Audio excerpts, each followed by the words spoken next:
He was disgusted by his fat daughter. He sold her to a mountain man, but what he received was a goddess. The deal was made in front of the whole town, mockery echoing like a church bell in the cold morning air. A father's shame, a daughter's tears, a stranger's silent hand reaching out. But in the lonely shack high in the mountains, the truth begins to shine. This so-called useless girl can heal the sick, sing hymns that stir hearts, and carry a secret deed worth more than gold. When her father comes to take her back, bringing guns, greed, and the railroad at his side, the valley holds its breath. Will the mountain man fight with bullets, or with something far stronger? Because the question is no longer who she belongs to, but whether the girl once sold in shame can rise as the goddess who saves them all. What will happen when love, faith, and a hidden truth collide on the edge of the frontier? Drop a comment below and share which part of the world you're tuning in from today. If you enjoy stories like this, don't forget to subscribe for more. The bitter mountain wind howled through the trading post's rough-hewn timbers as Karen May stood frozen, her mother's well-worn quilt clutched against her chest like a shield. The familiar pattern sewn into its fabric brought no comfort now, not with her father's words still ringing in her ears. Useless. Abel May's voice boomed across the crowded room, making the oil lamps flicker. That's what she is, eating more than she's worth.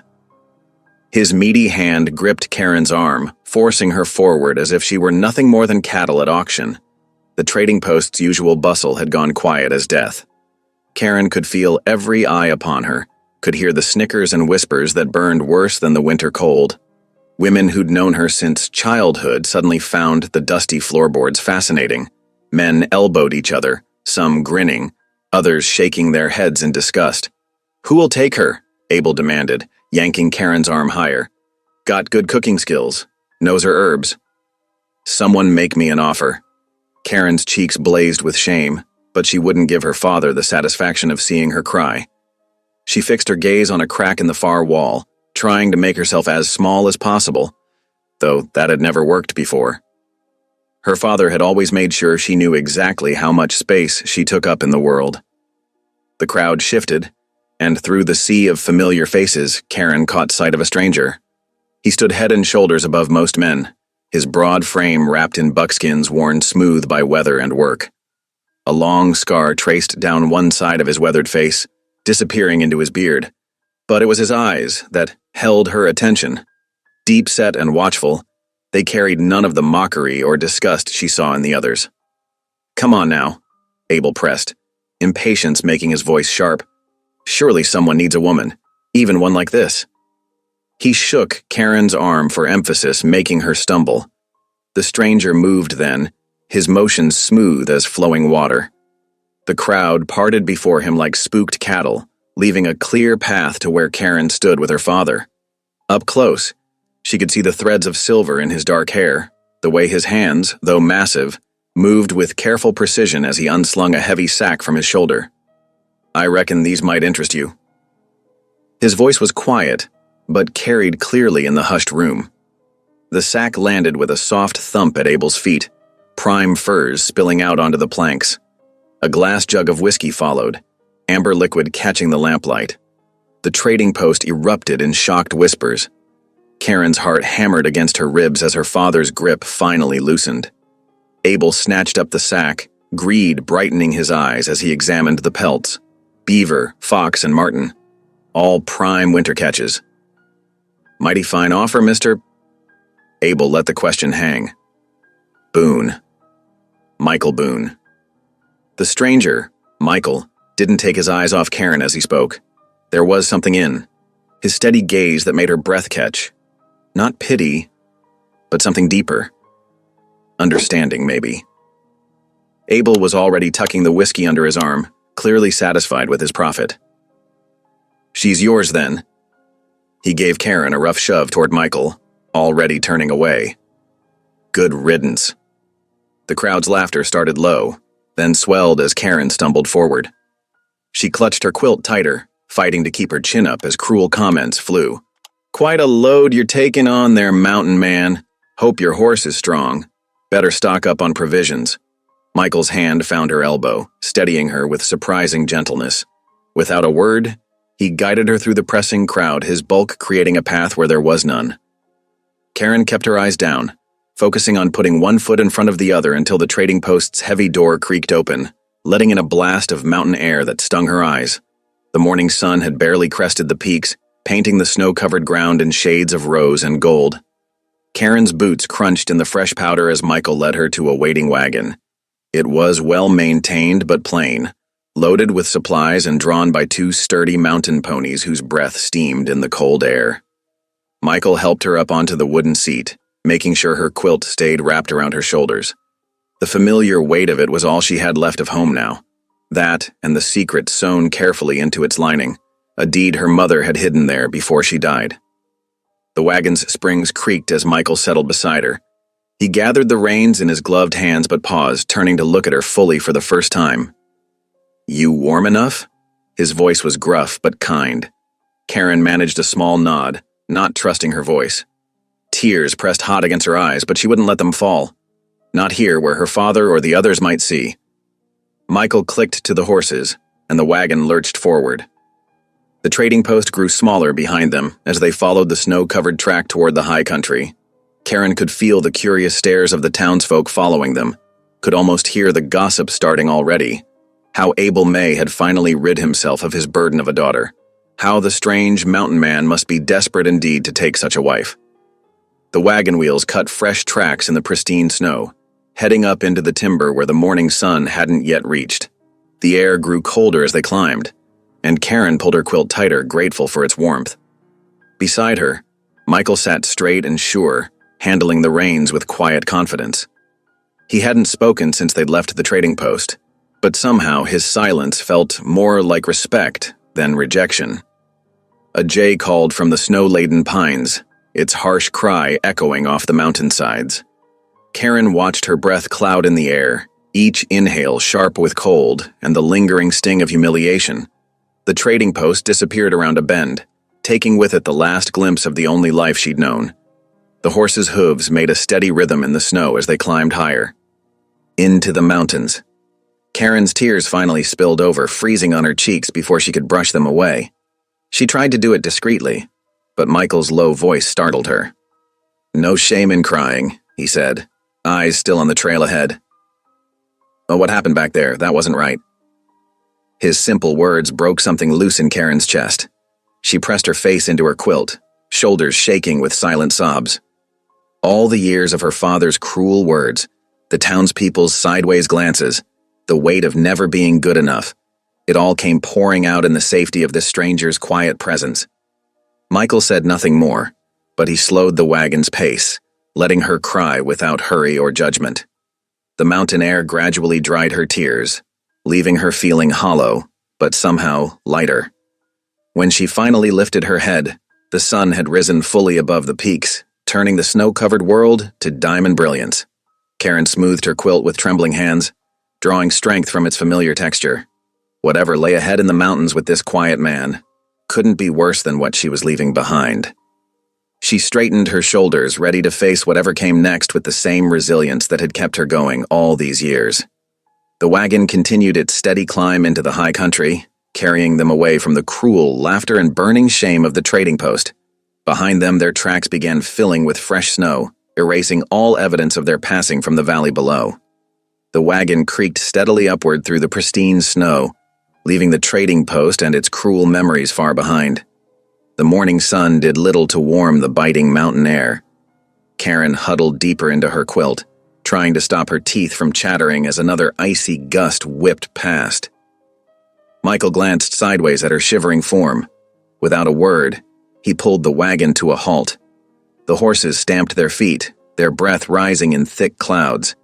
He shrugged out of his heavy wool coat and held it out to her. "Here." His voice was gruff but gentle. "You need this more than I do." Karen stared at the offered coat, hesitating. "But won't you be cold? Been up here so long my blood runs thick as bears." The corner of his mouth twitched in what might have been a smile. "Go on, take it." With trembling fingers, Karen accepted the coat. It was still warm from his body, the wool rough but sturdy. She draped it over her quilt, immediately feeling the difference as it blocked the cutting wind.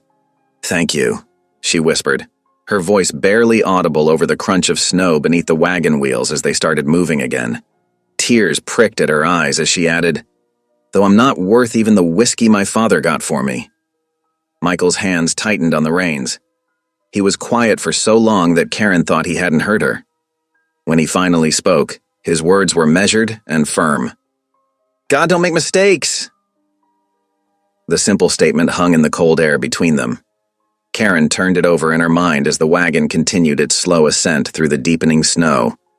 No one had ever spoken to her that way before, as if her worth was something fixed and certain, determined by God himself rather than the cruel judgments of others.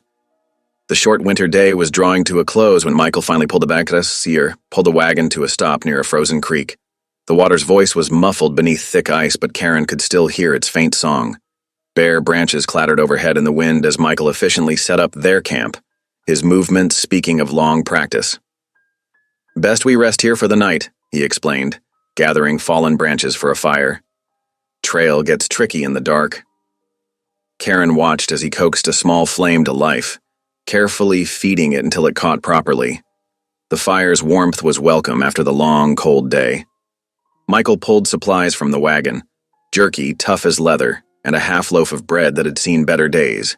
He offered her the larger portions without comment. Wrapped in her mother's quilt and Michael's coat, Karen settled close to the fire. The familiar weight of the quilt brought memories of her mother, her gentle hand stitching by lamplight, her clear voice raised in hymns that had filled their little house with joy. Without thinking, Karen began to hum one of those old songs, the melody rising soft and clear in the gathering dark.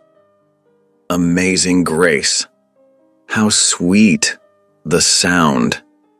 The wind howled through the trees, but here by the fire, Karen felt an unexpected peace settle over her. For all his quiet ways, Michael's presence was steadying. She realized with a start that she felt safer with this stranger than she ever had with her father. They slept in shifts through the night, Michael insisting on taking the longer watch. When dawn painted the eastern sky in pale gold, they were already back on the trail. Hour after hour passed as the wagon climbed higher into the mountains.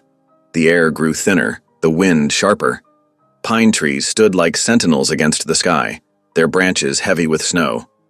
Finally, in the early afternoon, Michael guided the wagon around a bend and Karen caught her first glimpse of their destination.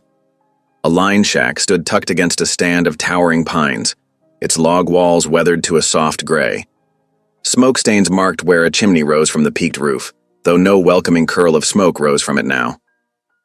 Michael helped her down from the wagon, her legs stiff from the long journey. The cabin door creaked as he pushed it open, revealing a simple interior that spoke of long disuse. A layer of dust coated every surface. The hearth was cold and dark, filled with old ashes. The walls were bare except for a few essential tools, an axe, a saw, some traps. A narrow bed stood in one corner, its blankets neat but threadbare. Karen stepped inside, taking in her new home. The air was stale and cold, but she could see the cabin's potential. Without hesitation, she knelt by the fireplace and began carefully arranging kindling from the stack beside the hearth. Her fingers moved with practiced efficiency, building a proper base for the fire. Michael stood in the doorway, watching her. Work something flickered across his scarred face. Surprise, perhaps, at her calm acceptance of the task. Karen struck a match, touching it to the kindling. The dry wood caught quickly, hungry flames licking upward. Warmth began to spread through the cabin, pushing back the chill of disuse. Light filled the small space, throwing dancing shadows on the walls. Karen fed the fire carefully, adding larger pieces of wood as the flames grew stronger. The familiar task centered her, gave her purpose. This might not be the life she had imagined for herself, but she would face it with the same quiet strength that had carried her through all the years of her father's cruelty. Michael remained by the door, his expression thoughtful as he watched her work.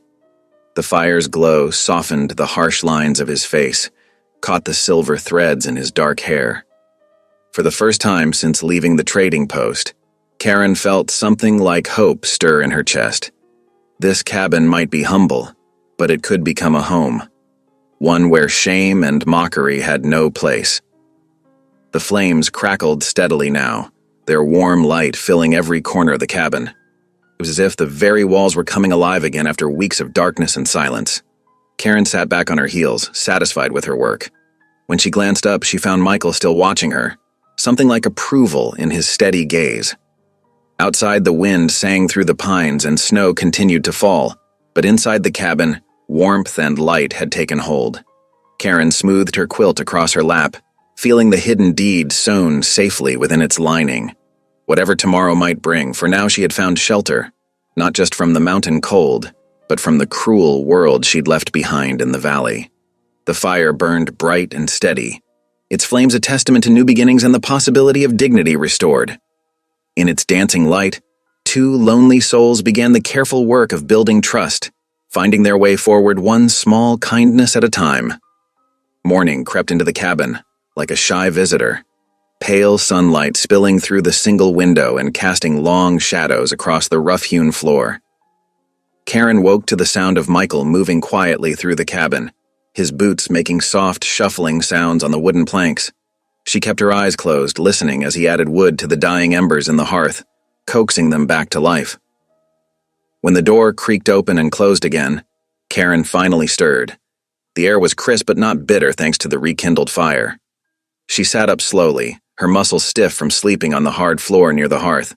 Michael had insisted she take the narrow bed, but she declined, unwilling to displace him from his own rest.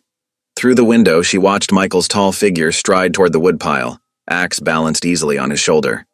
The steady rhythm of chopping soon filled the morning air. Karen wrapped her mother's quilt around her shoulders and rose, determination settling over her like a familiar cloak. This might not be the life she'd chosen, but she would make the best of it. Sunlight revealed the cabin's true state. Dust lay thick on every surface, dancing in the morning rays. Karen's eyes traveled slowly around the space, taking inventory. A cast-iron pot hung from a hook near the hearth, its surface dulled with age but still serviceable. A broken chair leaned against one wall, its seat splintered but its frame still strong. Wooden shelves lined one wall, their surfaces gray with accumulated dust. Karen set her quilt carefully aside and found a worn broom in the corner. She began to sweep, working methodically from one end of the cabin to the other. The familiar motion soothed her, and without thinking, she began to hum one of her mother's favorite hymns. The melody filled the small space, making it feel less empty somehow. Sweet hour of prayer, that calls me from a world of care. As she worked, her mind wandered to the contents of Michael's wagon. She'd noticed herbs hanging to dry in bundles, and she'd spotted a rabbit he'd snared the day before. The cast-iron pot caught her eye again, and an idea began to form. Outside, the chopping continued steady and strong. Karen worked quickly, finding water in a barrel outside and setting the pot to boil over the fire. She retrieved the rabbit and began to prepare it the way her mother had taught her, careful not to waste anything. From the wagon, she gathered dried herbs and the few vegetables Michael had stored away. The cabin slowly filled with the rich aroma of simmering stew. Karen added herbs with careful precision, remembering her mother's lessons about which plants brought healing and which added flavor. The familiar task absorbed her completely, and she barely noticed when the chopping outside finally ceased. The door opened, and Michael stepped inside, arms laden with split wood. He stopped abruptly, his nostrils flaring slightly as he breathed in the smell of the cooking stew. Something flickered across his face, surprise certainly, but something else too. Something that looked almost like longing. Smells like, He started, then fell silent, carefully stacking the wood near the hearth. Karen stirred the pot slowly, watching him from the corner of her eye. Like what? She asked softly. Michael straightened, brushing wood chips from his shirt. Like my mother's stew, he said finally. Haven't tasted anything like that since she passed. Karen's heart squeezed at the quiet grief in his voice. My mother taught me, she offered shyly, stirring the pot again.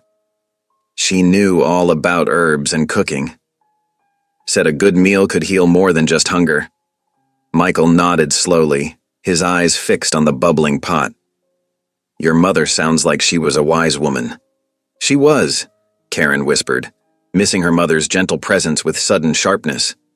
The day passed quietly as the stew simmered. Michael went out again to check his trap lines while Karen continued making the cabin more livable.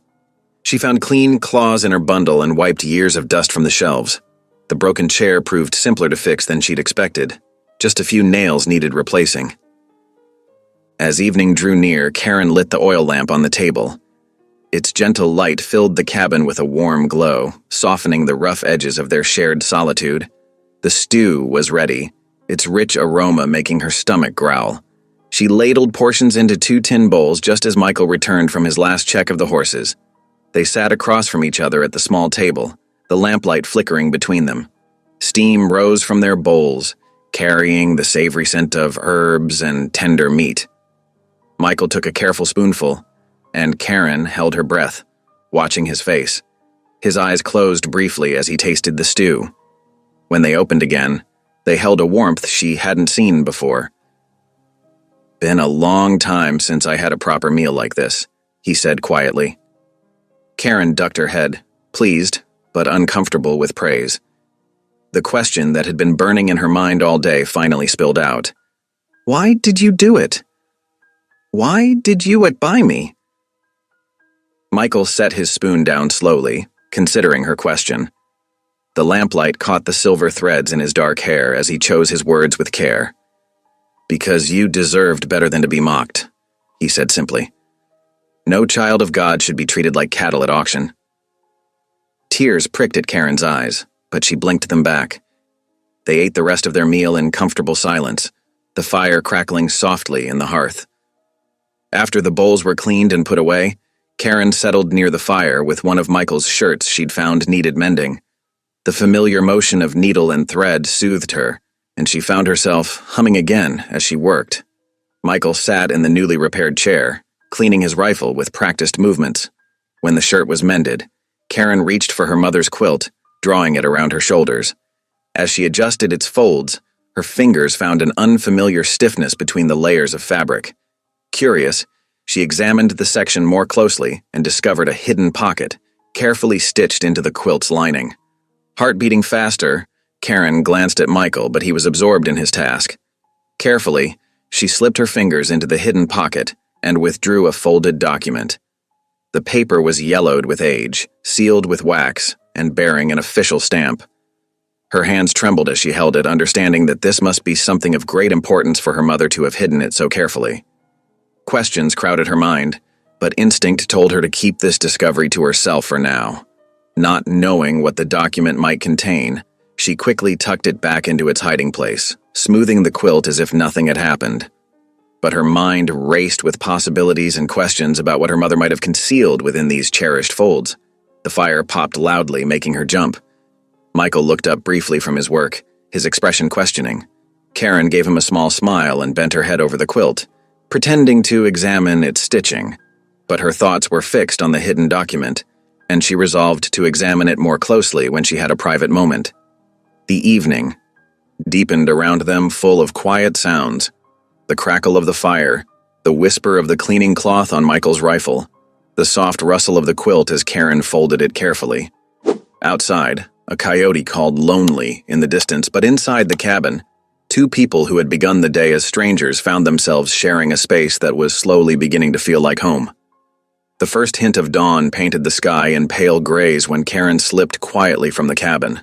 Her breath clouded in the frigid mountain air as she gathered Michael's work shirts and her few belongings that needed washing.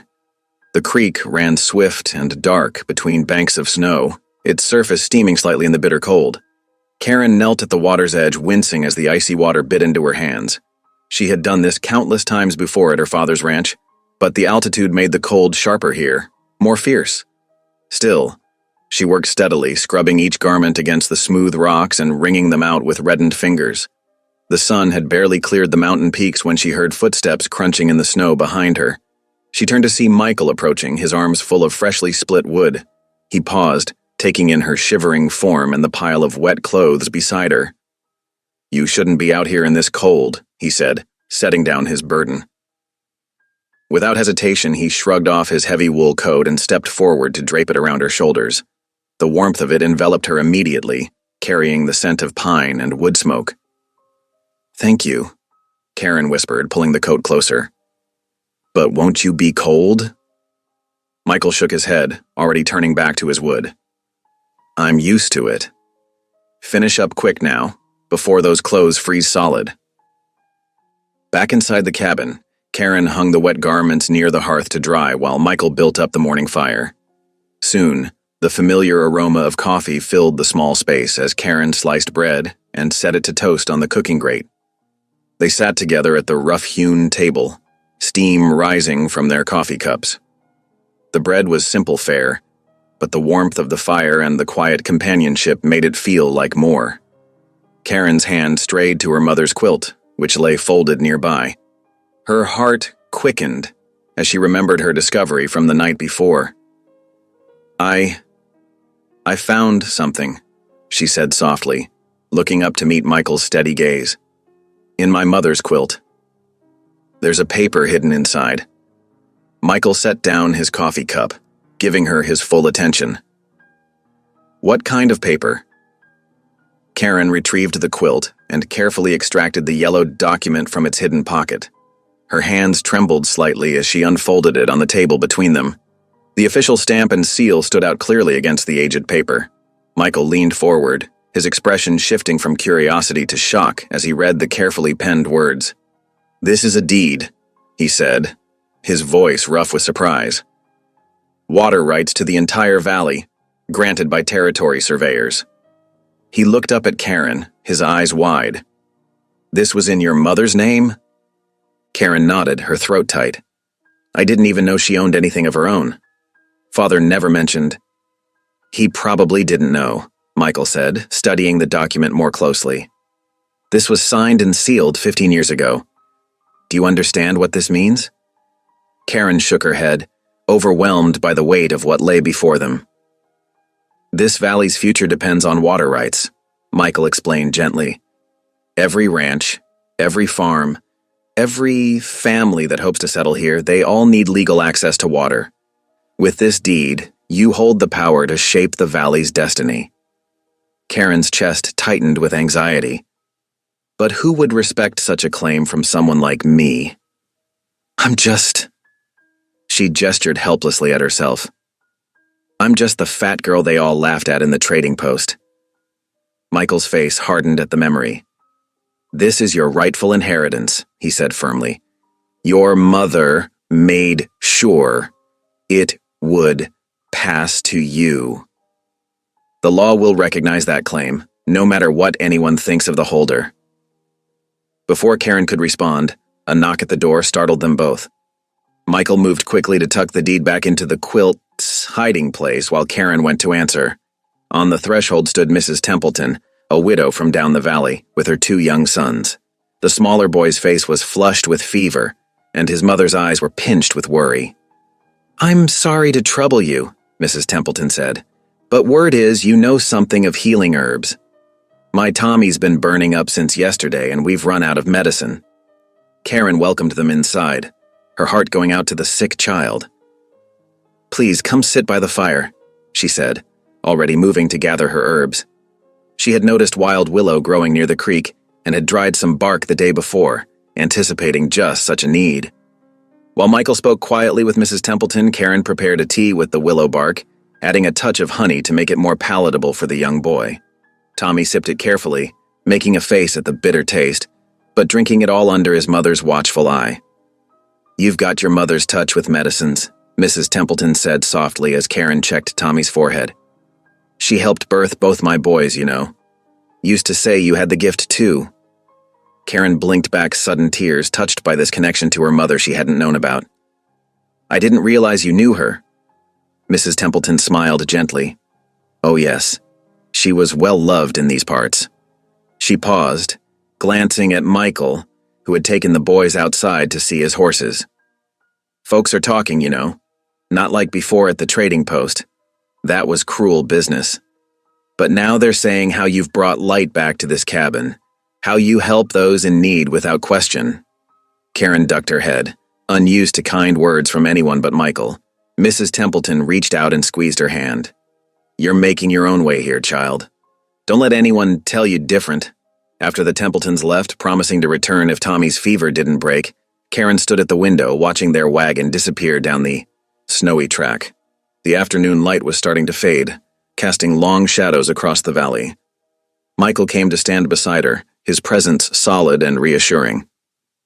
"If word of that deed spreads," he said quietly, "your father will come looking for you." Karen's hands clenched in her skirts. "I know," she whispered.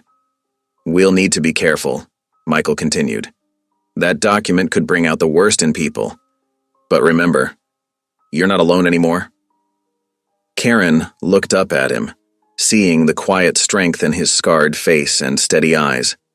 In just a few days, this mountain man, who had seemed so frightening at first, had become her protector, her friend, and perhaps something more she wasn't ready to name yet. Outside, the wind picked up, rattling the cabin's windows and carrying the lonely cry of a distant wolf. But inside, the fire crackled warmly, and Karen felt stronger than she had in years. Whatever came next, she would face it with dignity, not as the girl who had been sold in shame, but as the woman who carried her mother's legacy in a quilt's hidden folds.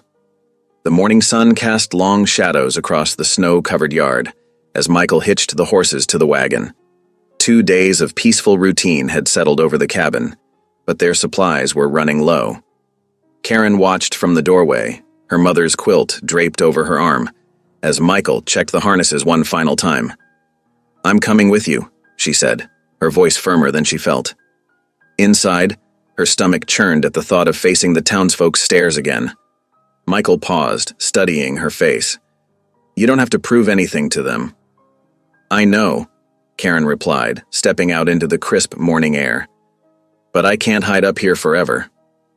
Besides, we need flour, and you don't know which kind makes the best biscuits." A ghost of a smile crossed Michael's weathered face. He offered his hand to help her up onto the wagon seat, then settled beside her. The horse's breath steamed in the cold as they started down the mountain trail. The wagon creaked and swayed over the rutted path. Karen clutched her quilt close, taking comfort in its familiar weight. After a while, Michael broke his usual silence. "First time I drove a wagon like this," he said quietly, "was during the war. Supply runs mostly, but sometimes." He trailed off, his hands tightening on the reins. Karen watched his profile against the winter sky. "You served in the war?" Michael nodded, his eyes fixed on the trail ahead. "4th Virginia Infantry. Saw things no man should see. Did things that—" He swallowed hard. "Well, reckon that's why I came out here after. Needed the quiet. Needed to find some peace." "Did you?" Karen asked softly. "Find peace?" "Some days." He glanced at her. "More lately." The town came into view around midday, smoke rising from chimneys against the gray sky. Karen's heart beat faster as they approached the mercantile. A cluster of women stood gossiping on the boardwalk, their conversation faltering as Michael helped Karen down from the wagon. Inside the store, the familiar smell of coffee and leather goods filled the air. Karen kept her head high as she moved between the shelves, selecting flour and other necessities. She could feel the weight of curious stares, hear the whispered comments. A child's frightened cry cut through the murmurs. Near the counter, a young mother struggled with a wailing toddler who had fallen and bumped his head. Without thinking, Karen moved closer and began to sing softly, an old hymn her mother had used to comfort her. Amazing grace, how sweet the sound. Her clear, gentle voice filled the store. The child's cries softened to hiccups as he turned to watch her. The whispers died away. Karen kept singing, focused only on the little boy's tear-stained face. When the song ended, the silence held a different quality. The child's mother gave Karen a grateful smile. 2 older women exchanged glances, nodding with something like respect. Karen gathered her purchases, tucking them carefully into her basket while keeping the quilt close. At the blacksmith's shop, heat from the forge drove back the winter chill. While Michael negotiated for nails, Karen waited outside, watching snow begin to fall. A few passing townspeople nodded to her, small gestures but worlds away from the cruel laughter of days before. The sun was setting by the time they started the long climb home. Golden light painted the snow-covered peaks as their wagon wound its way up the mountain trail. Karen found herself humming the hymn again, her voice carrying on the clear air. "That was a kindness you showed that child," Michael said after a while. "Seems folks noticed." Karen wrapped the quilt tighter against the evening chill. "I just did what needed doing." "But Michael," she hesitated. "Do you think, could God really use someone like me? After everything?" Michael was quiet for a long moment, guiding the horses around a bend in the trail. When he spoke, his voice carried absolute conviction. "Karen, he already is. I've seen it these past days. The way you tend to people's needs without judgment, how you bring light wherever you go. The Lord don't make mistakes, remember?" Tears pricked at Karen's eyes, but they were healing tears. They rode the rest of the way in comfortable silence as dusk deepened around them. The cabin windows glowed warmly when they finally arrived, smoke curling from the chimney where they'd banked the morning's fire. Michael helped Karen down from the wagon, his hands steady and strong. Inside, they built up the fire together, its light chasing away the shadows. Karen set about preparing a simple supper while Michael brought in the supplies. The familiar domestic routine felt right somehow, as if they'd been doing this dance for years instead of days. Later, they sat before the hearth, the fire's warmth wrapping around them like a blanket. Karen worked on mending one of Michael's shirts while he cleaned his rifle, the peaceful silence broken only by the crack and pop of burning wood. "Thank you," Karen said softly. "For today. For everything." Michael looked up, his eyes reflecting the firelight. "No need for thanks between friends." Friends. The words settled in Karen's heart like a seed taking root. She smiled and returned to her mending, unaware of the danger lurking just outside. In the darkness beyond the cabin's warm circle of lamplight, Abel May stood in the shadows of the pines. He'd followed their wagon from town, his heart burning with bitterness and greed. When he'd spotted Karen carrying that quilt, his dead wife's quilt, memories had stirred. Memories of his wife's secret tiwas before she died, of papers she'd hidden away. Now he watched through the window as his daughter sat by the fire, that same quilt folded carefully beside her. His eyes glittered with malice in the darkness. Whatever secret that quilt held, he meant to have it, and the power that came with it. But for now, he melted back into the shadows, leaving only footprints in the snow that would be gone by morning. Dawn broke over the mountain peaks, painting the snow-covered landscape in shades of rose and gold. Inside the cabin, Karen moved quietly through her morning routine, stoking the banked fire until flames danced merrily in the hearth. The familiar scent of coffee soon filled the small space, mingling with the aroma of frying bacon and fresh biscuits. Through the frost-touched window, she watched Michael examining the cabin's roof. Recent storms had loosened some of the shingles, and he'd insisted on making repairs before the next snowfall. His tall figure moved steadily across the weathered planks, hammer echoing through the crisp morning air. Karen measured flour into a bowl, adding a pinch of salt before working in cold butter with practiced fingers. As she worked, she began to hum softly, one of her mother's favorite hymns. The melody rose naturally from her heart, growing stronger until her clear voice filled the cabin.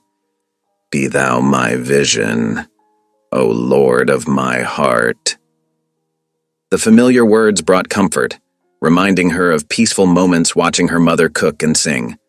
Her voice soared through the verses, pure and sweet in the morning, quiet. Outside, Michael paused in his work, hammer stilled as he listened. The sound of Karen's singing stirred something deep in his battle-scarred heart. It had been so long since these walls had heard anything but silence. Now, they seemed to gather her song, holding it like a precious thing. Michael closed his eyes for a moment, letting the melody wash over him. Miles away in town, a very different scene unfolded. Abel May burst through the sheriff's office door, his face flushed with rage. Sheriff Thompson looked up from his desk, weathered features settling into careful neutrality. "My good-for-nothing daughter's got stolen property," Abel bellowed. slamming his fist on the desk. "Water rights that belong to me, you've got to help me get them back." The sheriff leaned back in his chair, studying Abel's angry face. "Those are serious accusations, May. You got any proof these rights were stolen?" "They were my wife's papers," Abel spat. "Karen took them when she died. Hid them in that cursed quilt of hers. They're mine by rights." "Now hold on," Sheriff Thompson said, raising a calming hand. "Without proper documentation, I can't just go seizing property. The law's got procedures." "Damn your procedures!" Abel's face twisted with fury. "That mountain man bought my daughter like cattle. You telling me that's legal?" The sheriff's eyes hardened. "Seems to me you're the one who put her up for sale, May." "Folk are still talking about that display at the trading post." Abel's hands clenched into fists.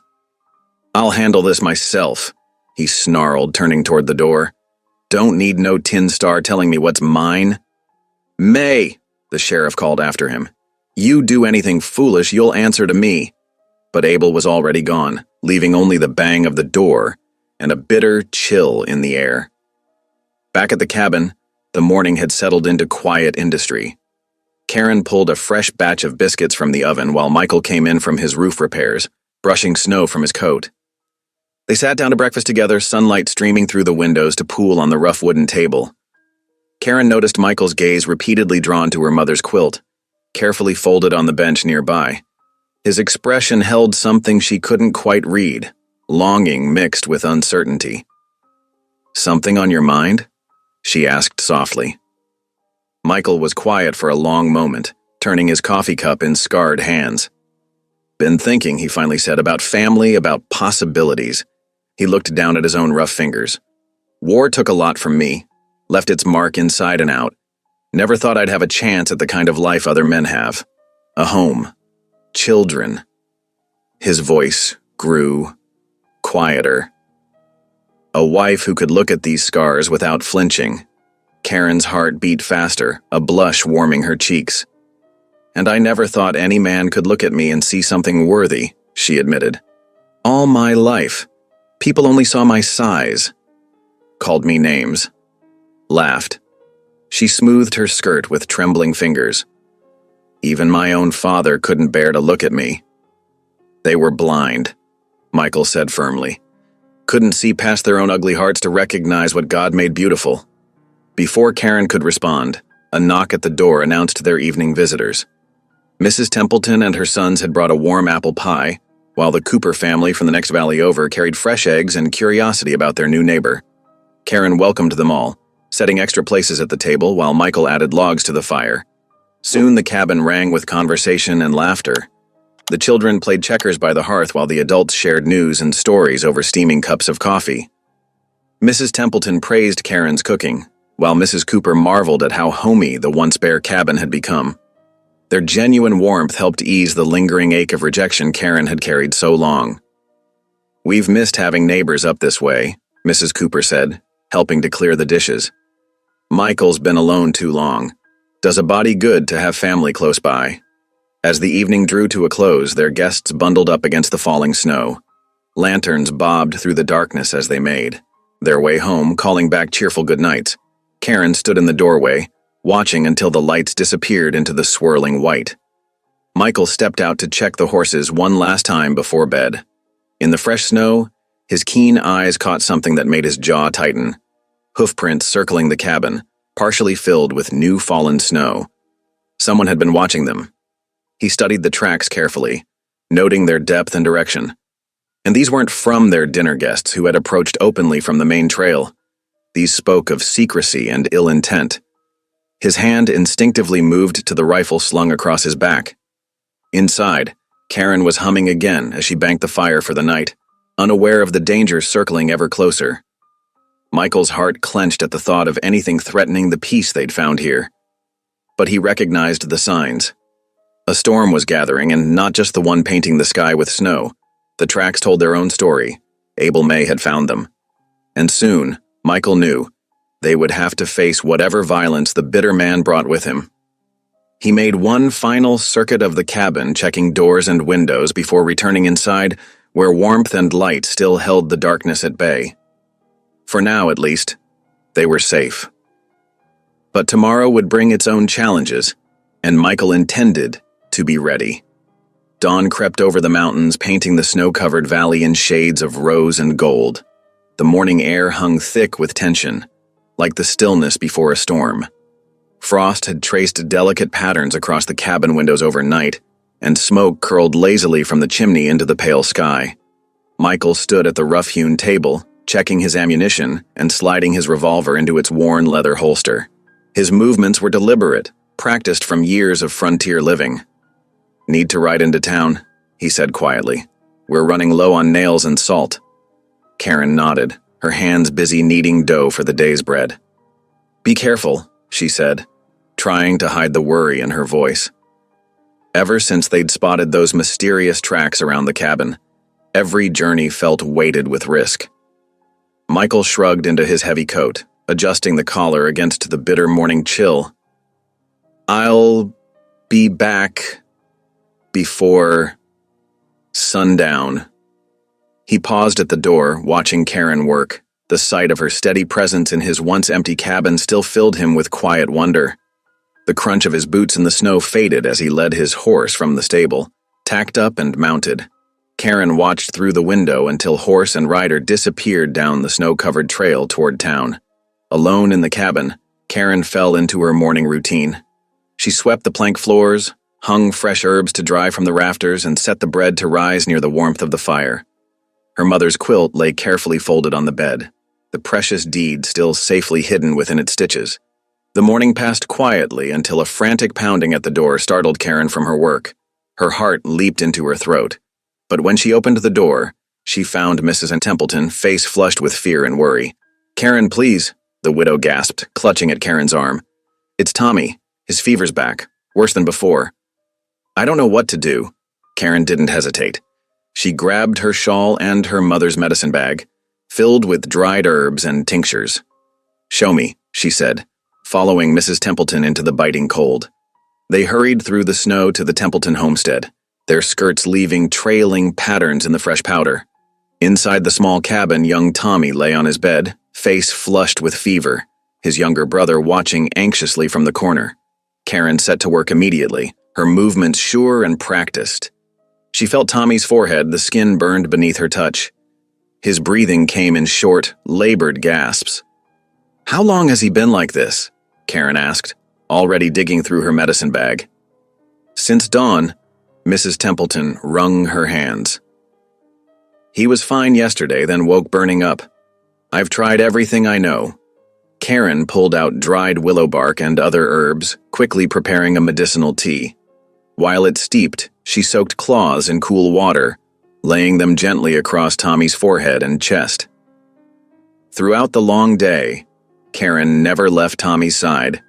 She changed the cool cloths whenever they grew warm, spooned tiny sips of healing tea between his cracked lips, and sang hymns in her clear, strong voice. The familiar melodies seemed to soothe him, his restless movements calming when she sang. Amazing grace, how sweet the sound. Her voice filled the small cabin with hope as she dabbed Tommy's face with a fresh, cool cloth. Mrs. Templeton joined in softly, tears tracking down her tired face. Hours passed. The sun crept across the sky, shadows lengthening across the cabin floor. Karen prayed aloud, her voice steady and sure while continuing to tend to the sick child. Mrs. Templeton and the younger brother huddled nearby, adding their own quiet amens. As evening approached, Tommy's breathing finally began to ease. Karen felt his forehead again.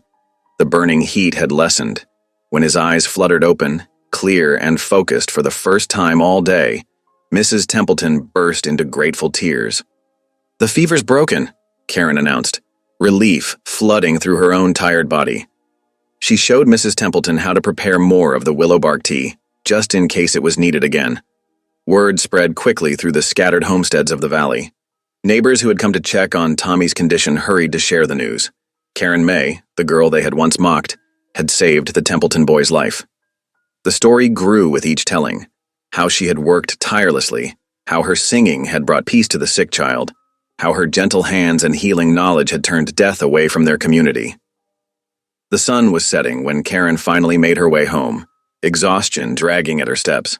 The cabin windows glowed with welcoming lamplight, and when she pushed open the door, she found Michael waiting. He stood from his chair by the fire, concern and pride mingling in his expression. "Heard about Tommy Templeton," he said softly, taking her shawl and hanging it to dry. "Words all over the valley about what you did." Karen sank into a chair, her legs trembling with fatigue. "I only did what anyone would do," she murmured.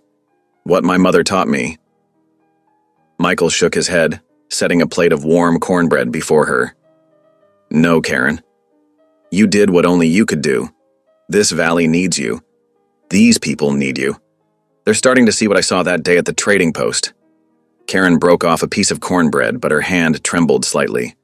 "Abel won't stop," she whispered, voicing the fear that had haunted her even through the day's events. "When he learns about the deed, about people accepting me here." Her voice trailed off.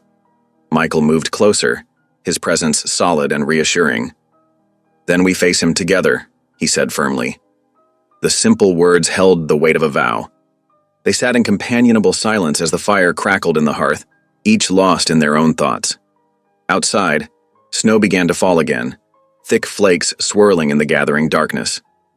The storm clouds rolled in from the mountains, gradually cloaking the valley in white.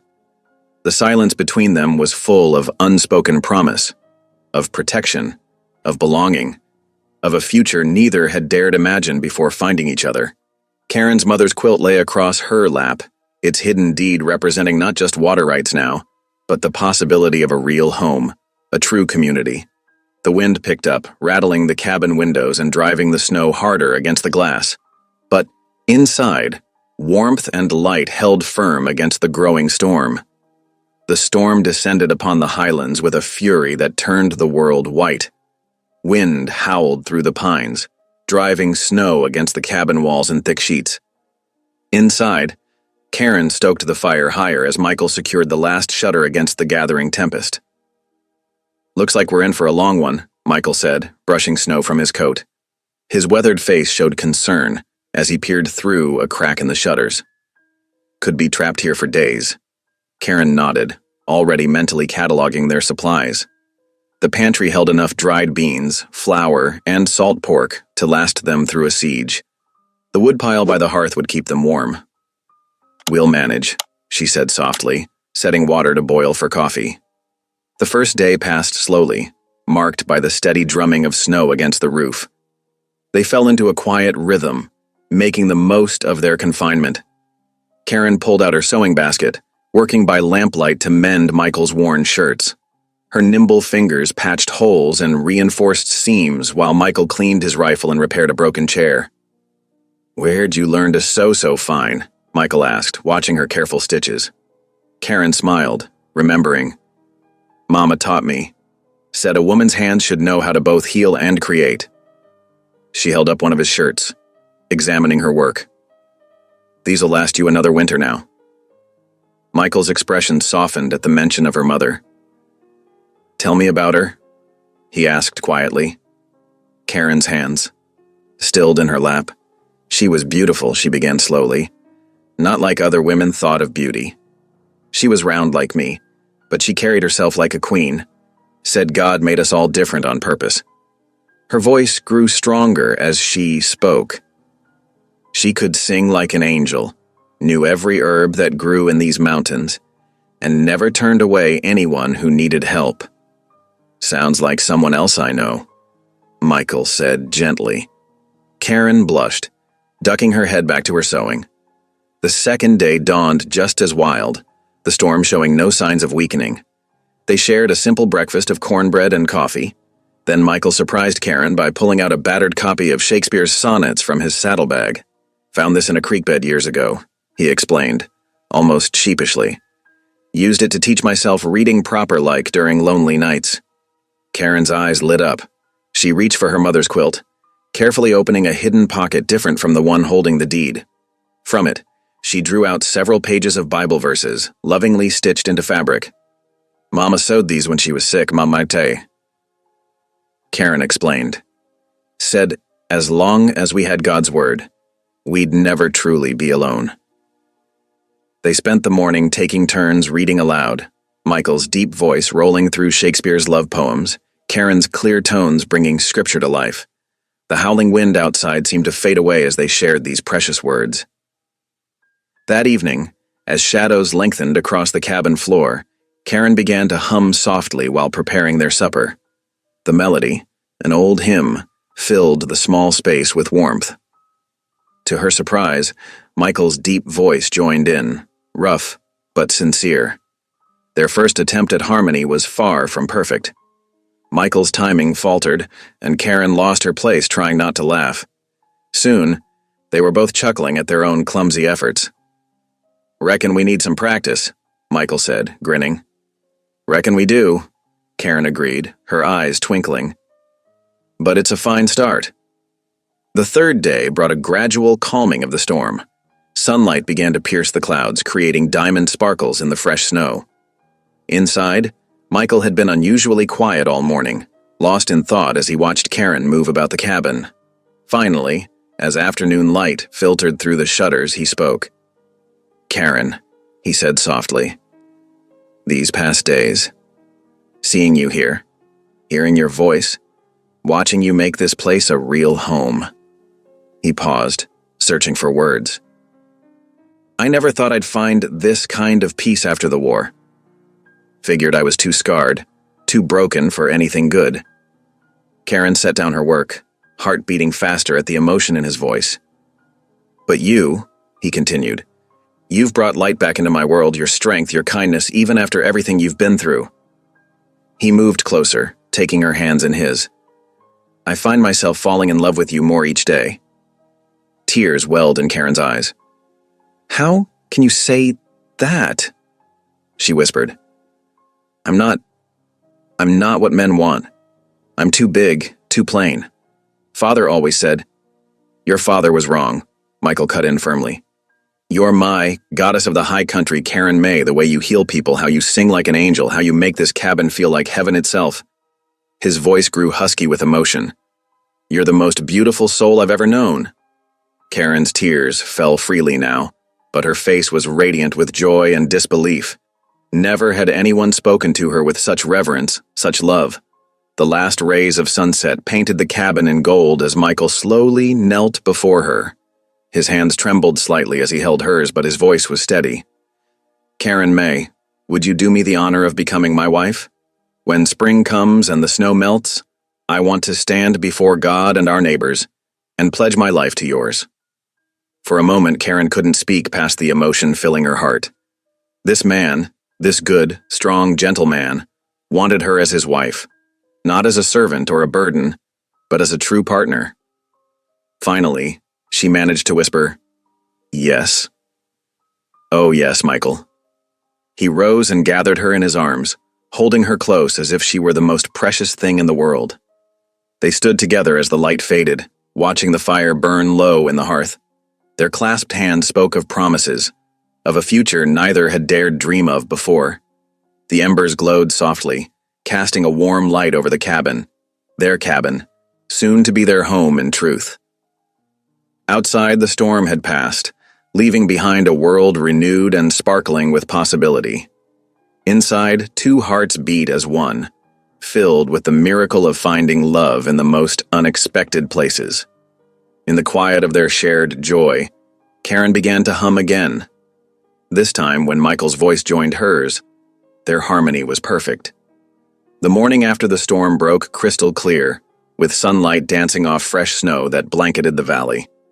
Michael rose before dawn, his breath visible in the cold air as he surveyed the land around their cabin.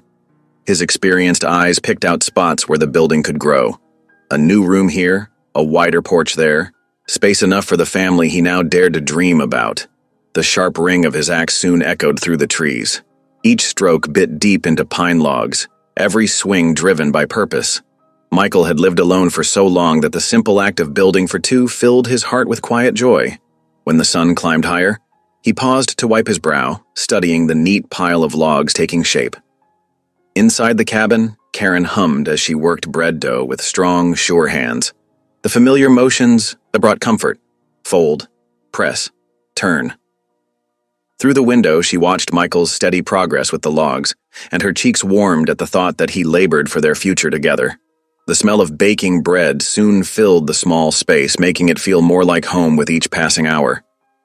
Shortly before noon, hoofbeats approached.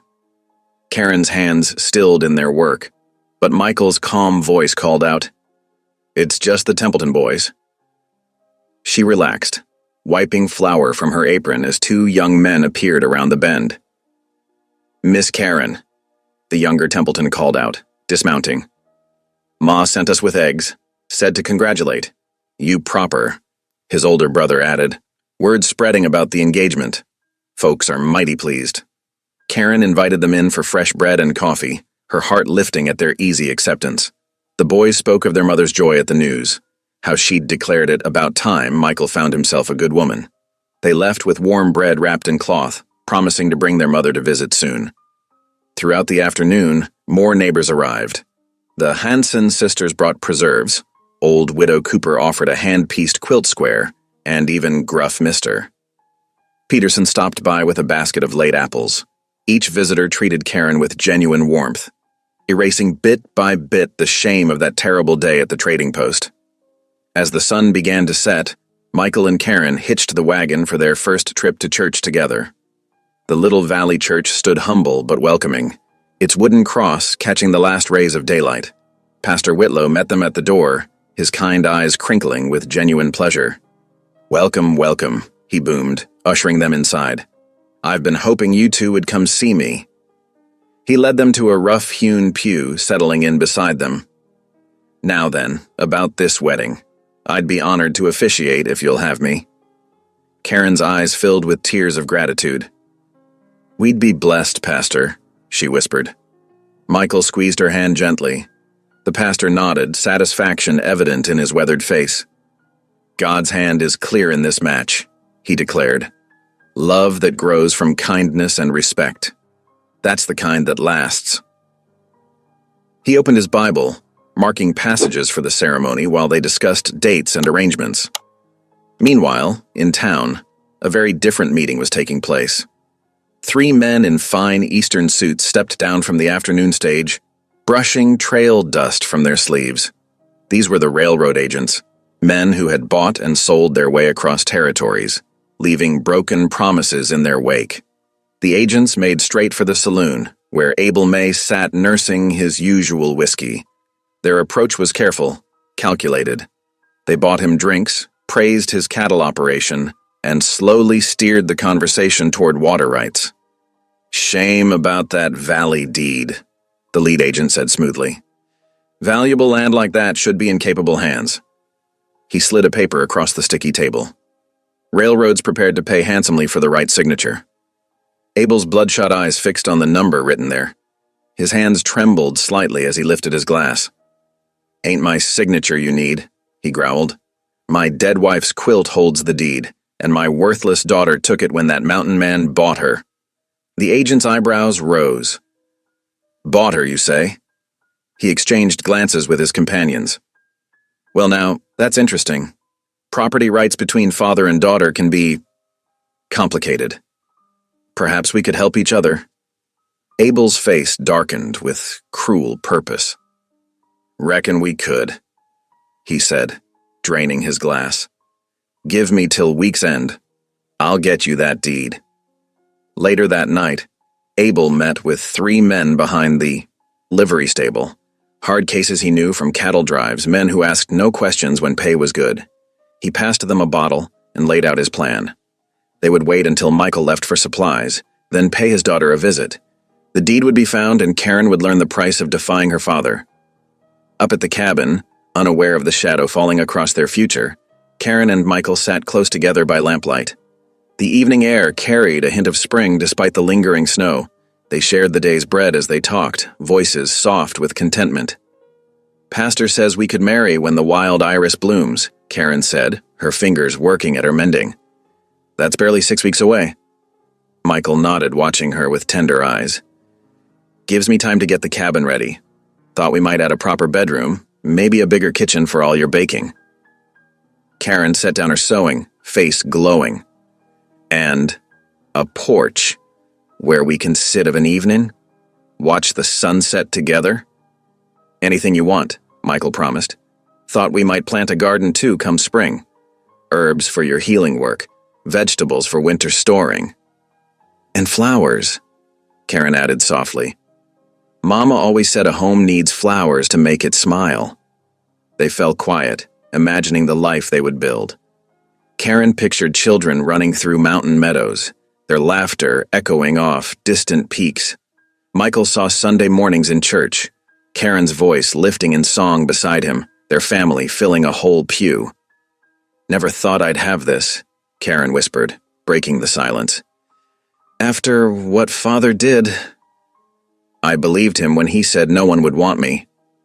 Michael took her hand, his touch gentle but firm. Your father was wrong about everything that matters. You're a blessing to this whole valley, the way you help folks, how you bring light wherever you go. Karen leaned against his shoulder, peace settling over her like a warm blanket. For the first time in her life, she felt truly at home, truly valued. The future stretched before them bright with promise.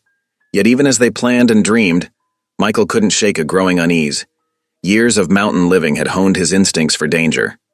Something in the air felt wrong, like the stillness before storm breaks. He found himself checking his rifle more often, studying the trail through the trees for signs of visitors. The peaceful evening continued, filled with quiet talk of wedding feasts and hymns they would sing. But Michael's warrior senses remained alert, reading signs only he could see. A storm was coming, not of snow and wind, but of human greed and violence. He silently vowed that no harm would reach Karen, no matter what price he had to pay. For now, the o Bersaus. He kept his concerns quiet, not wanting to shadow Karen's joy. They sat together in the lamp's warm glow, their love a bright shelter against gathering darkness. Tomorrow would bring what it would. The night was for dreaming, of iris blooms and wedding bells, of children's laughter, and a porch built for two. The morning dawned crisp and clear, sunlight sparkling off fresh snow. Michael stood at the cabin door, adjusting his coat and checking his ammunition. I'll be back before noon, he said, touching Karen's cheek gently. Just need those nails to finish the bedroom frame. Karen nodded, already rolling up her sleeves to begin the day's baking. Be careful on that trail, she called after him. Ice might be treacherous after yesterday's thaw. The sound of Michael's horse faded into the distance as Karen measured flour into her mother's old mixing bowl. She hummed softly while working, her hands moving with practiced ease through the familiar motions of bread making. The cabin filled with peaceful morning sounds, fire crackling, spoons clinking against bowls, her quiet singing. Her mother's cherished quilt lay draped over the chair nearby, a comfort in its familiar presence. Karen glanced at it occasionally as she worked, thinking of the precious deed hidden within its folds. The morning light caught the careful stitching, highlighting patterns her mother had sewn with such love. The first batch of dough was just beginning to rise when she heard hoofbeats approaching, too many for just Michael returning. Karen's hand stilled in the flour as the sounds grew closer. Her heart began to pound. The cabin door burst open with a crash. Abel May stood in the doorway, his face twisted with rage. Two rough-looking men flanked him, their expressions hard and cold. Karen recognized them from cattle drives, the kind of men who asked no questions when paid. Well, if it ain't my worthless daughter, Abel sneered, filling the doorway with his bulk. Playing house with that mountain man while stealing what's rightfully mine? Karen straightened her spine, brushing flour from her hands. I'm not yours anymore, Father. You sold me, remember? Her voice trembled slightly, but she held her ground. You have no right to be here. Abel's face darkened. No right? He stalked forward, boots leaving muddy tracks on her clean floor. That deed belongs to me. Your mother had no business hiding it away. Karen's eyes darted to the quilt. Abel followed her glance, his mouth curving in a cruel smile. So it is in there. Boys, get that quilt. No! Karen lunged for the chair, snatching up the precious quilt and clutching it to her chest. This was Mama's. You can't have it. Abel's hand shot out, catching her hard across the face. The force of the blow sent Karen stumbling backward. Her head struck the edge of the table, making her vision swim. The quilt was torn from her grasp as she struggled to stay upright. "Bind her hands," Abel ordered, examining the quilt with greedy eyes. "Can't have her running to warn that mountain man?" The two men grabbed Karen's arms, twisting them behind her back. She fought against their grip, but they were too strong. Rough rope bit into her wrists as they tied her securely. "Please," she begged as they dragged her toward the door. "Father, don't do this. The deed belongs to the valley, not the railroad."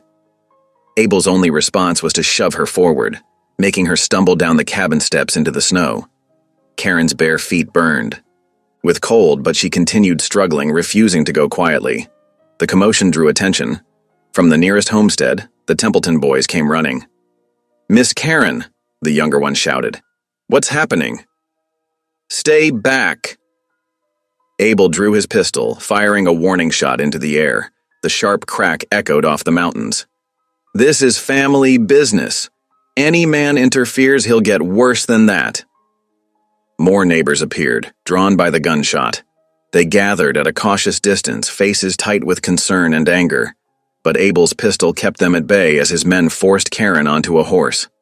"Somebody ride for Michael," Karen heard Mrs. Templeton call. "Tell him what's happened." But Abel was already mounting up, the precious quilt stuffed into his saddlebag. "Anyone follows us, she'll pay the price," he warned, waving the pistol for emphasis.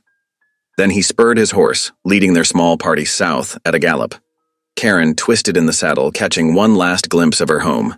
Smoke still rising peacefully from the chimney, half-kneaded bread abandoned on the table, neighbors standing helpless in the yard. Then, they plunged into the trees, and everything she loved vanished from sight. Miles away, Michael was already turning toward home, his wagon loaded with supplies. Something felt wrong, a shadow on his heart he couldn't explain. When he spotted smoke rising from the direction of the cabin, his unease deepened. That was too much smoke for Karen's usual cooking fire. He snapped the reins, urging the horses faster. The wagon swayed dangerously on the icy trail, but Michael barely noticed. His entire focus was fixed on that column of smoke, rising like an accusation against the morning sky. As he rounded the final bend, his worst fears were confirmed. The cabin yard was turned up with hoofprints. Neighbors gathered in anxious clusters. And Karen, his beloved Karen, was nowhere in sight. Michael leaped from the wagon before it fully stopped. "What happened?" he demanded, though his heart already knew. "Abel May," Mrs. Templeton said, her voice shaking with anger. "He came with 2 hired thugs. They took Karen and the quilt, headed south, toward town. We couldn't stop them. He had a gun." Michael knelt in the trampled snow, reading the story, written there. Multiple horses, signs of struggle, Karen's bare footprints in the snow. His experienced eyes took in every detail. His hands clenched into fists as he noticed drops of blood staining the white ground. "Dear God," he whispered, his voice rough with emotion. "Give me strength to find her. Keep her safe until I come." The prayer came through clenched teeth, more warrior's oath than gentle petition. Rising swiftly, he strode to the cabin. Inside, he grabbed his rifle and ammunition, strapping on his gun belt with practiced movements. The sight of Karen's abandoned baking, flour scattered across the table, dough half-kneaded made his heart twist with rage and fear. "We'll help," the elder Templeton boy offered. "We can gather men, form a search party." Michael shook his head. "No time. Abel's desperate enough to hurt her if he's cornered. I'll move faster alone." He checked his rifle one final time. "But ride to town. Alert the sheriff. Tell him Abel May's stolen both his daughter and legal property." Swinging into his saddle, Michael paused only long enough to study the trail leading south. The signs were clear. 3 riders pushing hard, heading for town. If he rode carefully, he could follow their path easily enough. "Michael," Mrs. Templeton called as he prepared to ride. "Bring our girl home safe." He touched the brim of his hat in acknowledgement, then urged his horse forward. The animal sensed his urgency, settling into a ground-eating lope that would eat up the miles without tiring too quickly. As he rode, Michael's mind was full of Karen, her gentle strength, her beautiful voice, the way she had brought light and warmth back into his solitary life. He remembered her standing brave and tall despite her father's cruelty, remembered her hands gentle with the sick, remembered her smile when he proposed. The thought of her bound and frightened, at the mercy of a father who had already betrayed her once, made his blood run cold. But he forced himself to remain calm, to think clearly. Abel would be heading for town, probably to meet with those railroad men. That meant Michael had time. Not much, but enough if he rode smart. The trail wound south through stands of pine and across small meadows. Michael read the signs as he rode. Here they had stopped briefly. There they had pushed their horses harder. The tracks were clear in the fresh snow, leading him onward like a ribbon of vengeance across the landscape. He would find her. No matter what it took, he would find her and bring her home. And Abel May would learn what happened to men who dared harm what Michael Boone loved. The barn doors creaked shut with a heavy thud. Karen stumbled in the dim light, her bound wrists making it difficult to keep her balance on the straw-covered floor. Her father's ranch hadn't changed since she'd left. The same musty smell of hay, the same rusty tools hanging on weathered walls, the same broken ladder leading to the hayloft. But everything felt different now. This place was no longer home. It was a prison. Abel May paced before her, the precious quilt clutched in his weathered hands. Lantern light caught the wrinkles in his face, deepening them into harsh lines. His two hired men lounged against the barn wall, watching with dark amusement. "You always were stubborn," Abel spat, shaking the quilt at her. "Just like your mother. She thought she could outsmart me too, hiding this deed away where I wouldn't find it." Karen lifted her chin, though her cheek still stung from where he'd struck her. "Mama knew what you'd do with those water rights. She protected them for everyone in the valley, not just yourself." "Protected them?" Abel laughed harshly. "Look around, girl. This land's dying. The railroad's offering good money for those rights, enough to make this ranch what it should be. All you have to do is sign them over." "No." The word came out quiet, but firm. Abel's face darkened. He strode forward, grabbing her arm roughly. "You think that mountain man's coming to save you? He bought you fair and square, just like livestock. That's all you are to him." Karen met her father's gaze steadily. "Michael Boone is twice the man you are. He saw worth in me when you saw only shame." The slap came fast, snapping her head to the side. Karen tasted blood in her mouth but didn't cry out. "Boss?" One of the hired men shifted uncomfortably. "Maybe we ought to ease up a bit." "She is your daughter." "Shut your mouth," Abel rounded on him. "I'm paying you to watch, not talk." He turned back to Karen, voice dropping to a dangerous whisper. "You'll sign those rights over, girl. One way or another." "Then you'll have a long wait," Karen replied. She moved carefully to sit on a hay bale, arranging her skirts as best she could with bound hands. "I won't help you steal from our neighbors."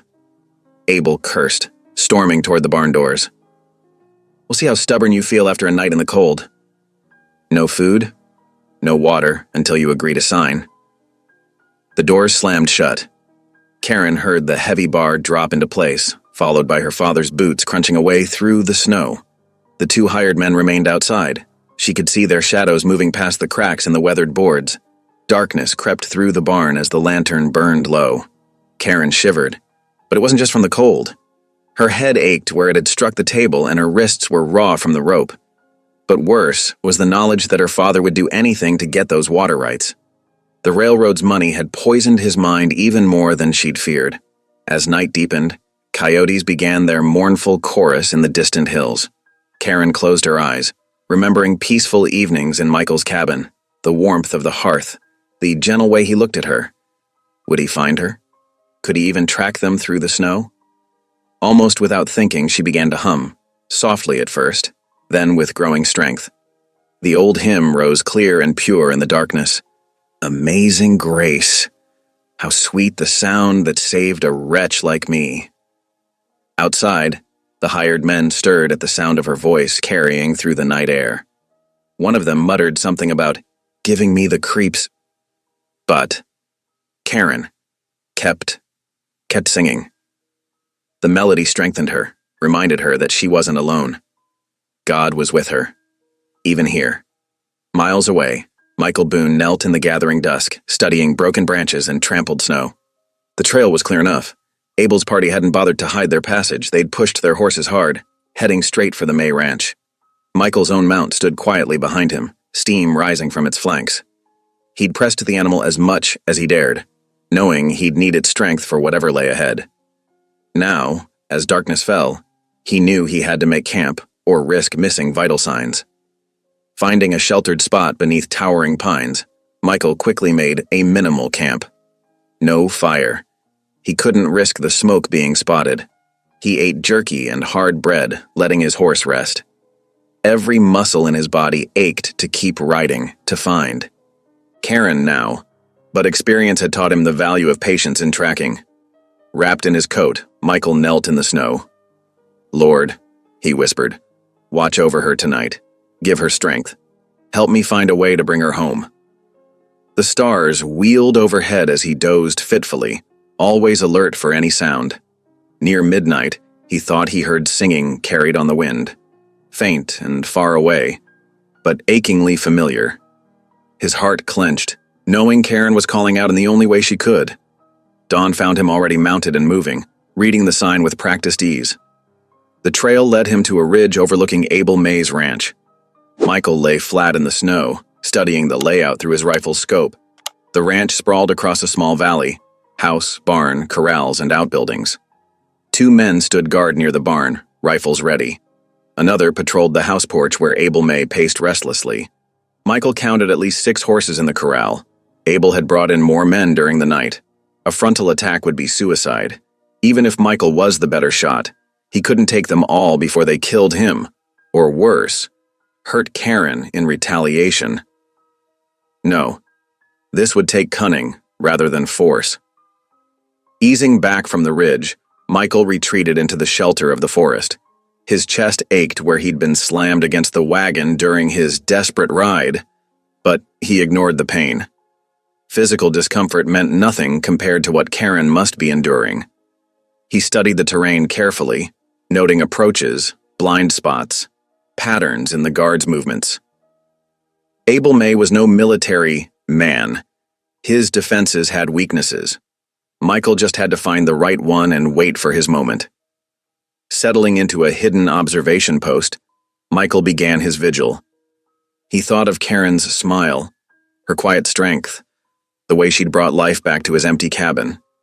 He remembered her standing tall despite her father's cruelty, remembered her gentle hands tending the sick, remembered her joy when he'd proposed. "Hold on, my love," he whispered. "I'm coming." Inside the barn, Karen dozed fitfully against the hay bale. Her arms ached fiercely from being bound, and thirst scratched at her throat. But as morning light crept through the barn's cracks, she found her resolve hadn't weakened. The bar scraped back and Abel May entered, still carrying her mother's quilt. His face was thunderous. "Well? Ready to be reasonable?" Karen met his gaze calmly. "I've already given you my answer." "Stubborn fool." Abel shook the quilt violently. "You think this is some game? Those railroad men are coming today. They've got papers drawn up, just waiting for your signature. All you have to do is sign. And betray everyone who depends on that water?" Karen shook her head. "I won't do it." Abel's hands clenched on the quilt. For a moment, Karen feared he would tear it apart in his rage. But he mastered himself, face twisting into a cruel smile. "Maybe you need more persuasion," he said softly. "Those railroad men won't care if you sign those papers with broken fingers." One of the hired men stepped forward. "Mr. May, that ain't right. She's still your flesh and blood." "She's property," Abel roared. "I sold her once. I can do what I want with her now." He advanced on Karen, raising his hand. Karen didn't flinch. Instead, she began to sing, her voice rising pure and strong in the musty barn. "Be not afraid. I go before you always." Abel's hand faltered. Even the hired men stepped back, unsettled by the courage in her voice. The hymn filled the barn, reaching out through the cracks to float across the valley. "Stop that," Abel demanded, but Karen kept singing. Her voice grew stronger, carried by faith and defiance. "Come follow me, and I will give you rest." Far above, in his hidden position, Michael heard the song carrying clearly through the morning air. His hands tightened on his rifle stock as he recognized Karen's voice, strong and unbroken despite whatever she was enduring. His jaw clenched as he studied the ranch below through his scope. Soon, he promised silently. Soon, he would find a way to reach her. And Abel May would learn what happened to those who dared harm what Michael Boone loved. Karen shifted against the rough barn wall, her bound wrists aching. The morning light filtered through gaps in the weathered boards, casting thin strips of gold across the hay-strewn floor. Her father's threats echoed in her mind, but another voice spoke louder. Michael's steady words from that first day. "God don't make mistakes, least of all you." Drawing a deep breath, Karen lifted her voice in song. The hymn began softly, like a morning dove's call, but grew stronger with each verse. "Great is thy faithfulness, O God my Father. There is no shadow of turning with thee." The melody floated through the cracks in the barn walls, drifting across the valley on the crisp mountain air. In the nearby fields, farmers paused their work, tools falling still in their hands. The pure, clear notes carried faith and defiance in equal measure. "Morning by morning new mercies I see, all I have needed thy hand hath provided." Down in the valley, Mrs. Templeton stopped hanging laundry, her head tilting to listen. She remembered Karen's gentle hands tending her fevered son, the same voice that had sung through that long night now rising in strength. At the mercantile, customers and shopkeeper alike fell silent as the song reached them. Someone whispered, "That's the May girl, the one they call the mountain goddess." The hymn swelled, carried by the wind. "Great is thy faithfulness, Lord, unto me." At the small church near the crossroads, Pastor Whitlow stepped out onto the porch, recognizing Karen's voice immediately. His weathered face hardened with resolve. This was no ordinary song, it was a cry for justice. "Brothers and sisters," he called to those gathering outside the church, "that's the voice of truth carrying across our valley. The same voice that's brought healing to our sick and comfort to our children." He gripped the porch railing, voice rising. "We cannot stand idle while Abel May trades his daughter's dignity for railroad gold." Meanwhile, in the woods above Abel's ranch, Michael Boone crept closer through the undergrowth. His years of mountain living had taught him to move silent as a shadow. He'd spent hours watching the guards' patterns, noting their blind spots. A twig snapped behind him. Michael spun, rifle ready, but relaxed when he recognized Tom Whitaker, one of the valley's most respected farmers. The older man raised his empty hands. "Heard the singing," Tom whispered. "Reckon you could use some help getting her out?" Michael studied him carefully before nodding. "Abel's got hired guns. Can't just shoot our way in. That'd put Karen in more danger." "Maybe we don't need guns at all." Tom gestured toward the valley. "Listen. That singing's drawing folks like moths to flame. Abel May's always ruled by fear, but he can't fight the whole valley." Together, they formulated a plan. Tom sent his youngest boy racing through the valley with messages while Michael kept watch on the ranch. As the afternoon waned, people began quietly gathering in the woods. Farmers, merchants, women with determined faces, even a few miners from the high camps. Inside the barn, Karen's voice had grown hoarse, but she kept singing. Her father had stormed in twice more, raging at her to stop, but the hymns were her weapon now, and she wielded them without fear. Darkness fell early, as it often did in the mountain valley. Abel May paced his porch, cursing under his breath. The railroad agents were due tomorrow, and he still didn't have his daughter's signature on those papers. A flicker of torchlight in the trees caught his eye. Then another. And another. "What in blazes?" he muttered, then shouted for his men. "Get out here! All of you." The hired guns emerged from the bunkhouse, rifles ready. But their confident swagger faltered as more torches appeared, spreading in a great arc around the ranch. Dozens of flames now, their glow revealing familiar faces. Neighbors, townsfolk. people Abel had bullied and cheated for years.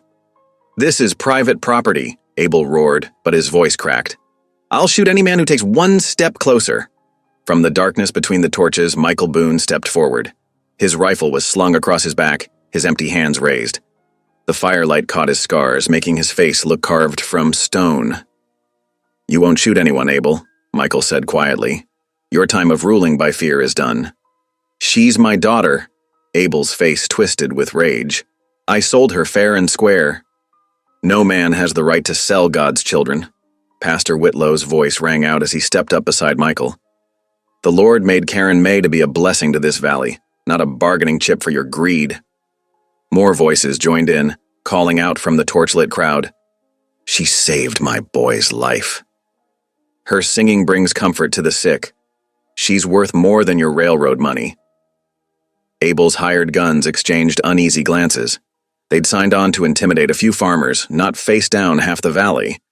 One by one, they lowered their rifles. "You're all soft-headed fools," Abel spat. "That water rights deed is worth a fortune. The railroad don't own this," Valley Tom Whitaker cut in.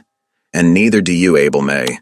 God's waters flow for all his children, not just those with gold in their pockets." Michael took another step forward, his voice carrying clearly in the tense night air. "Karen isn't yours to sell, Abel. She never was. She's a free woman, with a right to choose her own path." His eyes burned in the torchlight. "And she chose to use her inheritance to protect this valley, not destroy it." The crowd murmured approval. More torches appeared as latecomers joined the gathering. Abel looked around wildly, seeing decades of bullying and cruelty reflected back in his neighbors' stern faces. "The deed is in that quilt," he snarled. "I'll burn it before I let you—" "No, you won't." Pastor Whitlow's quiet certainty cut through Abel's bluster. "You'll return both the quilt and Karen, unharmed. Then you'll face the consequences of your actions, before God and this community." The circle of torches tightened, neighbor after neighbor stepping forward. Not with weapons or threats, but with the stronger power of united conscience. Abel May had ruled by fear for so long he'd forgotten what real strength looked like, the strength of people standing together for what was right. From inside the barn, Karen's voice rose again, soft but unwavering. "Amazing grace, how sweet the sound that saved a wretch like me." One by one, the gathered voices joined in, the old hymn swelling into a mighty chorus that echoed off the mountain walls. Even some of Abel's hired men found themselves humming along, caught up in the power of the moment. Abel May stood alone on his porch, his empire of fear crumbling before the stronger force of love and community. His hands, which had struck his daughter so often, now trembled as he gripped the porch railing. Michael Boone waited patiently in the torchlight, hands still raised in peace but eyes hard as steel. The time had come for justice to be done, not with bullets, but with the strength of neighbors standing together for what was right. The hymn rose to the stars, carrying hope and defiance on its wings. "I once was lost, but now am found, was blind, but now I see."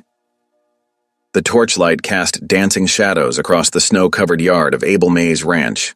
Michael Boone stood steady in the golden glow, his scarred face illuminated by dozens of flames held high by determined townspeople. The moment hung suspended, like breath frozen in winter air.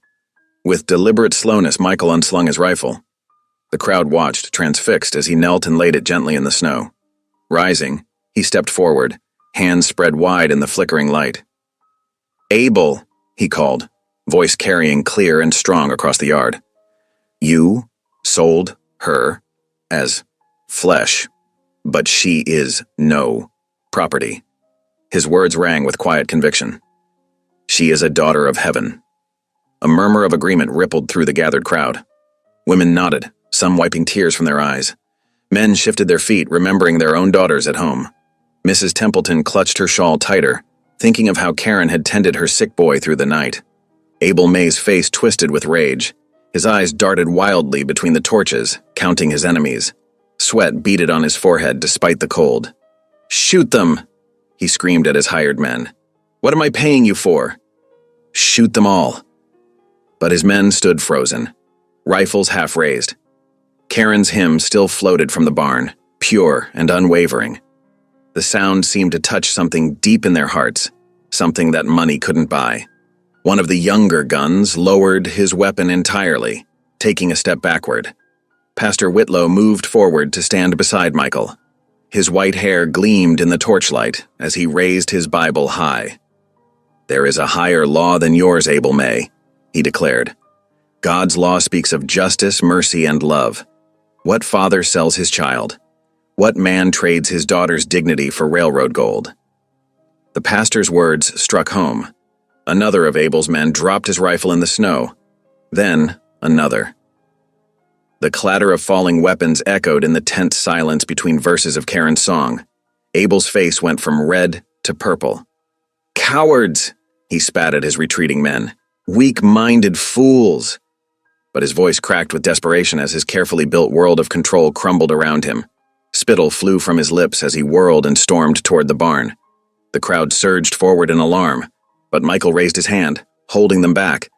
This moment needed to play out. Abel burst through the barn doors. Karen's voice faltered mid-verse as he grabbed her arm roughly, dragging her into the torchlight. Her dress was dirty from the barn floor, her wrists raw from the ropes, but her head was held high. "Look at her!" Abel shouted, shaking Karen like a ragdoll. "My own flesh and blood betraying me, after all I've done." But Karen turned to face him, meeting his wild eyes with steady calm. The torchlight caught her face, showing not an ounce of fear. The crowd held its breath.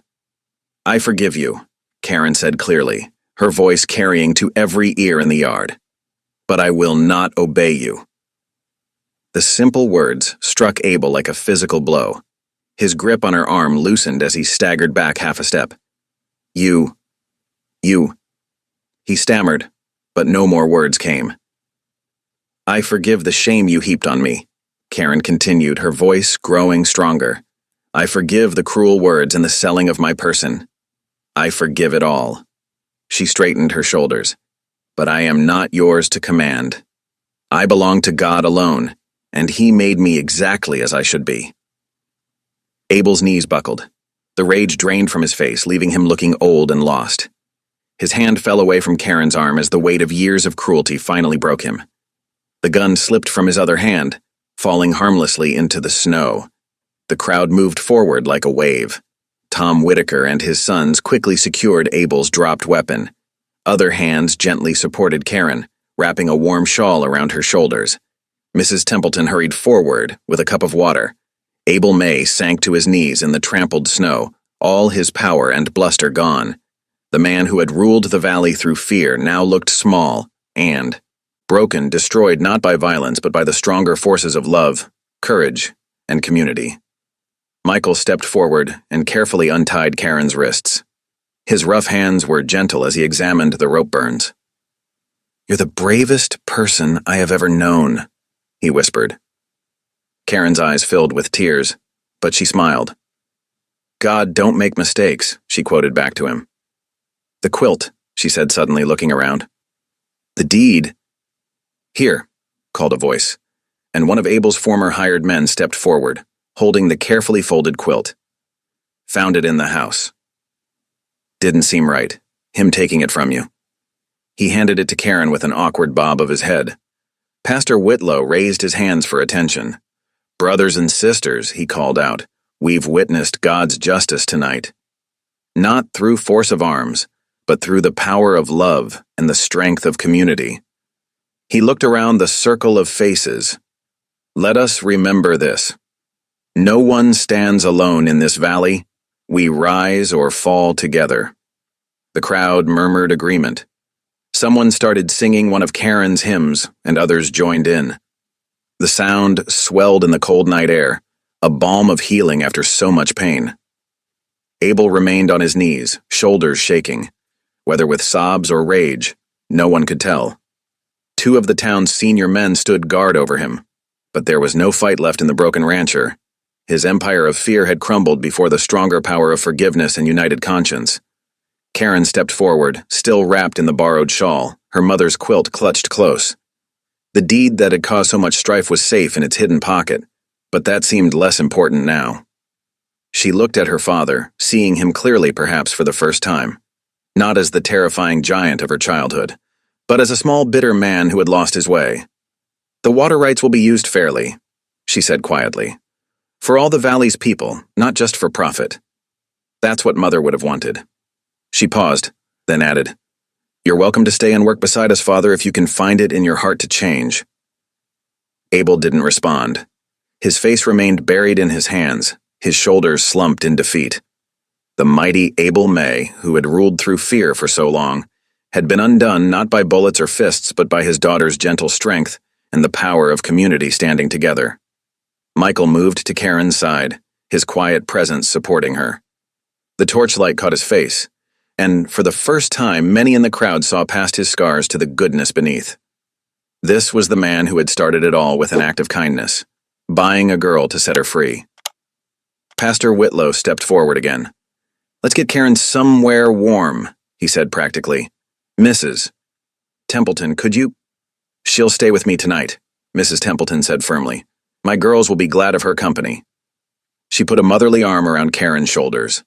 The crowd began to disperse, some heading to their homes, others organizing to secure Abel and sort out the night's aftermath. The hired guns, now thoroughly shamed, helped gather their fallen weapons, accepting they would leave the valley without pay.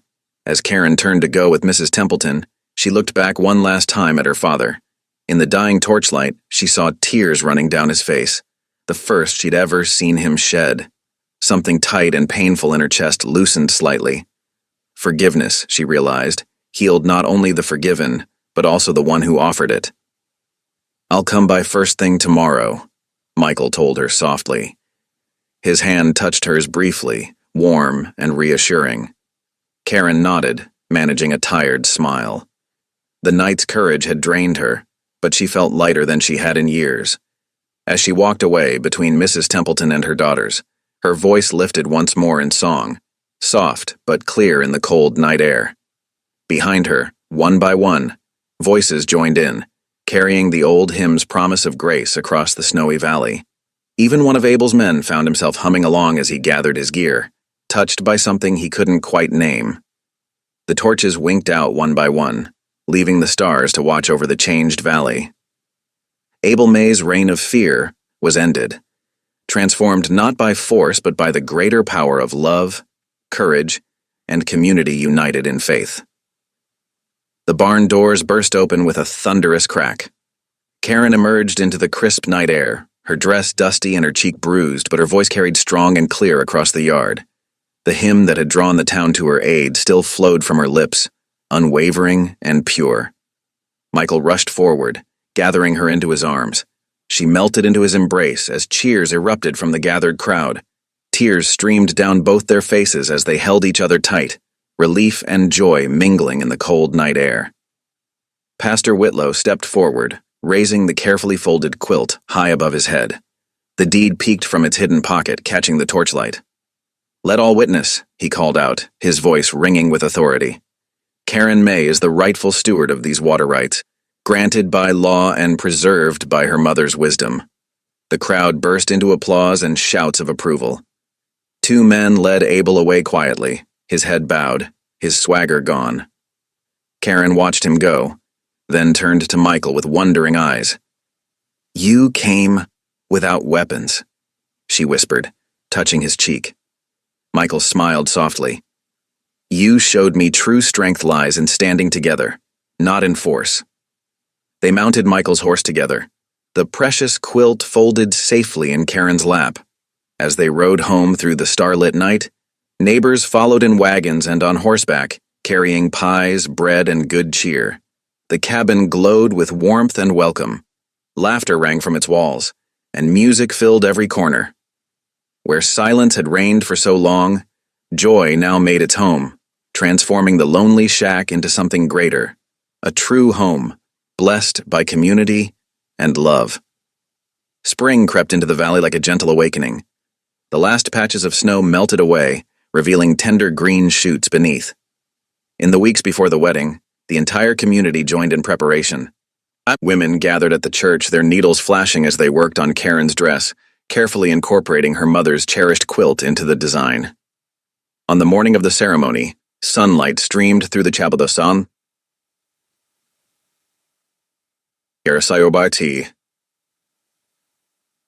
stood at the church door, her heart racing beneath the quilt-lined gown that the women had sewn with such care.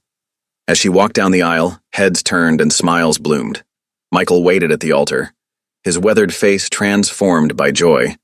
The old battle scars softened in the morning light. Pastor Whitlow's voice rang clear through the chapel as he spoke of God's redemptive love, of mercy freely given, and the promise of new beginnings. When Michael took Karen's hand and declared her his goddess of the high country, the congregation burst into spontaneous applause. The churchyard buzzed with celebration afterward.